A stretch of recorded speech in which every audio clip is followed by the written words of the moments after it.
یہ ساری جگہیں میری دیکھی بھالی تھی اور میں نے محسوس کیا تھا کہ 12 سال میں یہاں کوئی تبدیلی نہیں آئی تھی۔ میرا ارادہ ریلوے لائنوں پر سے گزر کر سامنے والی دیوار پھاند کر ریگو برج کو جانے والی سڑک پر نکل آنے کا تھا۔ جب کبھی ہم اسکول کے 2-3 دوست مجھیٹے سے بغیر ٹکٹ ریل گاڑی میں بیٹھ کر امرتسر آتے تھے تو اسی دیوار کو پھاندا کرتے تھے۔ دیوار زیادہ دور نہیں تھی۔ دیوار کے قریب پہنچ کر میں نے پہلی بار پیچھے مڑ کر دیکھا کہ وہ CID والا کہیں میرے پیچھے پیچھے تو نہیں آ رہا۔ مجھے اس کی شکل کہیں نظر نہیں آئی۔ میں بڑا خوش ہوا۔ ایک جگہ سے میں نے دیوار پھاندی اور دوسری طرف سڑک پر آ گیا۔ امرتسری مسلمانوں کو معلوم ہوگا کہ ریگو برج کو جو سڑک جاتی تھی اس کی بائیں جانب گول باغ ہوا کرتا تھا۔ اسی گول باغ سے پہلے ایک چھوٹا سا میدان آتا تھا جہاں کوئی سبزہ نہیں تھا۔ بادامی رنگ کی مٹی کا میدان تھا۔ اس میدان میں 2 بزرگوں کے مزار تھے جن میں سے ایک کا نام فتح شاہ بخاری تھا اور دوسرے بزرگ کا نام شنکر شاہ صاحب تھا۔ خدا معلوم دوسرے بزرگ کا اصلی نام کیا تھا، مگر سب لوگ ان کے مزار کو شنکر شاہ کے مزار کے نام سے ہی یاد کرتے تھے اور ان کا یہ نام مشہور تھا۔ یہ دونوں مزار پاس پاس تھے۔ شنکر شاہ کے مزار کے احاطے میں درخت تھے اور ایک کنواں بھی تھا۔ فتح شاہ بخاری کے مزار کے ارد گرد دریک کے درخت ہوتے تھے۔ اس مزار کو فتح شاہ بخاری کے مزار کے نام سے پکارا جاتا تھا۔ بچپن میں مجھے یاد ہے میری والدہ تاری کے چاولوں کی دیگ پکوا کر یہاں مہینے کی پہلی جمعرات کو لایا کرتی تھی۔ میں اور میری چھوٹی بہن اور والد صاحب بھی ساتھ آیا کرتے تھے۔ تاری نمکین چاول ہوتے تھے جن میں ہلدی کی آمیزش کی جاتی تھی اور بڑے لذیذ ہوتے تھے۔ والدہ کی وفات کے بعد میرے والد صاحب نے یہ فرض سنبھال لیا۔ وہ ہر جمعرات کو دیگ پکا کر لاتے اور فتح شاہ بخاری کے مزار پر خود لوگوں میں تقسیم کرتے۔ ہم سارا دن مزار شریف پر گزارتے۔ میں اپنی بہن کے ساتھ میدان میں دوڑنے لگاتا۔ فتح شاہ بخاری کے مزار کا متولی والد صاحب کا دوست بن گیا تھا۔ والد صاحب اسے شاہ جی کے نام سے پکارا کرتے تھے۔ والد صاحب نے بستر مرگ پر لیٹے ہوئے مجھے جو اہم مشن تفویض کیا تھا اور اس کے سلسلے میں کہا تھا کہ میں امرتسر جا کر سید فتح شاہ بخاری کے متولی سے ملوں۔ ہو سکتا ہے وہ ابھی تک زندہ ہو، وہ میرے مشن کے سلسلے میں میری مدد کر سکتا ہے۔ چنانچہ امرتسر کے ریلوے بارڈر کی دیوار پھاندنے کے بعد میں نے سڑک پار کی اور گول باغ میں داخل ہو گیا۔ میں 12 سال کے بعد گول باغ میں داخل ہو رہا تھا۔ یہاں بھی سوائے چاند ایک درختوں کی کوئی چیز نہیں بدلی تھی۔ کچھ درخت ضرور غائب ہو گئے تھے۔ گراؤنڈ میں گھاس بھی پہلے سے کم نظر آ رہی تھی۔ باقی سب کچھ ویسے کا ویسا ہی تھا۔ میں باغ کی گراؤنڈ میں سے گزر کر خالی میدان میں داخل ہو گیا۔ اس میدان کا ایک کنارہ امرتسر کے ہال کے گیٹ کے قریب سیڑھیوں والے پل کی طرف جا لگتا تھا۔ اسی میدان میں سید فتح شاہ بخاری کا مزار تھا۔ یہاں ضرور تبدیلی آ چکی تھی۔ میدان کے کنارے کنارے کھوکھے ہی کھوکھے بنے ہوئے تھے۔ بعد میں معلوم ہوا کہ یہاں پھلوں کی منڈی بن گئی ہوئی ہے۔ ایک طرف ریڑے اور چھکڑے کھڑے تھے۔ بازار کی 4 دیواری ویسے کی ویسی تھی اور معلوم ہوا کہ ہندو سکھ یہاں آ کر چڑھاوے چڑھاتے ہیں اور منتیں مانتے ہیں۔ میرے بچپن کے دریک کے درخت بہت زیادہ گھنے ہو گئے تھے۔ مزار کے چھوٹے سے دروازے پر اسی طرح چمکدار جھالروں والا سہرا لٹک رہا تھا اور فضا میں اگر بتیوں کی خوشبو رچی ہوئی تھی۔ شام کی سیاہی آہستہ آہستہ آسمان کو اپنی لپیٹ میں لے رہی تھی اور مزار کے اندر مٹی کے کچھ دیے بھی جل رہے تھے اور دروازے کے اوپر والا بلب بھی روشن ہو گیا تھا۔ ایک سکھ اپنی بیوی کے ساتھ ہاتھ باندھے سر جھکائے مزار کے اندر سے باہر نکل رہا تھا۔ 2-3 ملنگ درختوں کے نیچے بیٹھے تھے۔ خدا جانے یہ مسلمان ملنگ تھے جو میرے ٹھمبالے کے شہروں سے آ گئے تھے، کیونکہ امرتسر شہر میں کوئی مسلمان نہیں تھا۔ مجھے ابھی تک CID والے ہندو کا خیال لگا ہوا تھا۔ میں نے یہاں مزار میں داخل ہونے سے پہلے بھی پیچھے مڑ کر دیکھا۔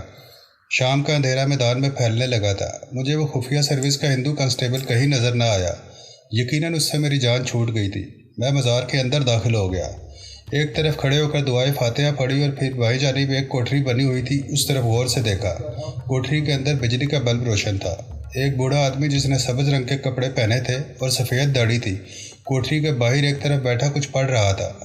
میں نے قریب جا کر سلام کیا تو اس آدمی نے آنکھیں کھول دیں اور قدر تعجب سے مجھے دیکھنے لگا۔ کہاں سے آئے ہو یہاں؟ اس کی اردو خالص اہل زبان والوں کی اردو لگتی تھی۔ میں نے کہا دلی سے آیا ہوں، شاہ صاحب سے ملنا ہے۔